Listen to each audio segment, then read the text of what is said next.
Third, उपाध्यक्ष महोदय, मैं आपके सामने एक बात और रखना चाहता हूं और वह यह है कि देश में बेकारी बढ़ती जा रही है और इसे रोकने का कोई उपाय सरकार अभी तक नहीं कर पाई है। सरकार अपने दूसरे कार्यों में ऐसी उलझी रहती है कि उसे इस ओर ध्यान देने का समय ही नहीं है। यदि बेकारी की समस्या की तरफ सरकार ने ध्यान नहीं दिया तो देश का जो बेरोजगार वर्ग है वह क्रांति कर सकता है और अगर ऐसा हुआ तो सरकार को बड़ी परेशानी का सामना करना पड़ेगा।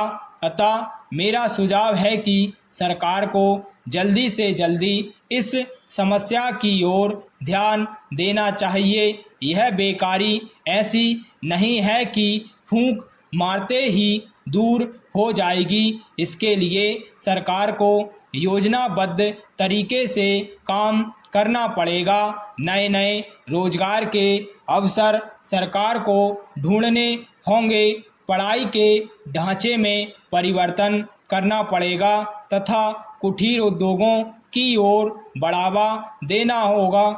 पैरा, अब मैं देश में फैली अराजकता तथा आवश्यक वस्तुओं के मूल्यों में वृद्धि के बारे में भी कुछ कहना चाहता हूँ। मैं उन बातों को नहीं दोहराना चाहता हूँ जो मेरे दोस्तों ने कही है। एक बात मैं ज़रूर कहूँगा कि इस वक्त हिंदुस्तान की चारों तरफ की परिस्थिति बड़ी खराब है और इसमें किसी की जिम्मेदारी नहीं है। लोगों के पास सामान खरीदने के लिए पैसा नहीं है, लोग भूखे मर रहे हैं। ऐसी हालत में असामाजिक तत्व उनके साथ मिल जाते हैं और दुकानों को लूटने की कोशिश करते हैं। इसी प्रकार दंगे फसाद बढ़ रहे हैं। इन सब का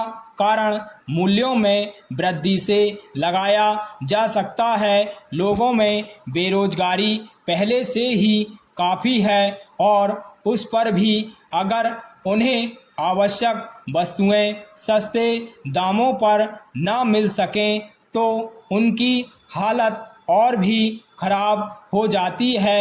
एक बात बिल्कुल साफ है और सही है कि अगर सामान बाजार में होगा, चाहे वह चीनी हो, गेहूं हो, चावल हो या कुछ भी हो, और लोगों के पास उसे खरीदने के लिए पैसा नहीं है तो वे लूटपाट ही करेंगे। इसके अलावा चीज़ों के दाम इतने बढ़ चुके हैं कि गरीबों के लिए उन्हें खरीदना भी मुश्किल हो गया है।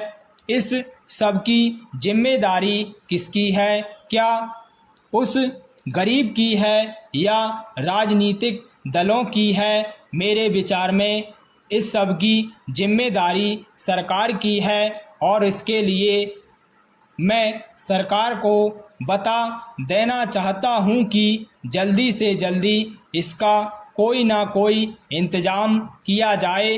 पैरा, आज जमाखोरों तथा सरकारी अफसरों में एक समझौता हो चुका है। सरकार थोक व्यापार को अपने हाथ में लेना चाहती है परंतु जमाखोरों को इससे बहुत नुकसान होगा और इसलिए वे सरकारी अफसरों से मिल गए हैं और इस नीति को विफल करना चाहते हैं। इन शब्दों के साथ मैं मंत्री महोदय से निवेदन करना चाहता हूं कि देश में जो गरीबी तथा भुखमरी का दौर चल रहा है इसको रोकने के लिए कुछ ना कुछ इंतजाम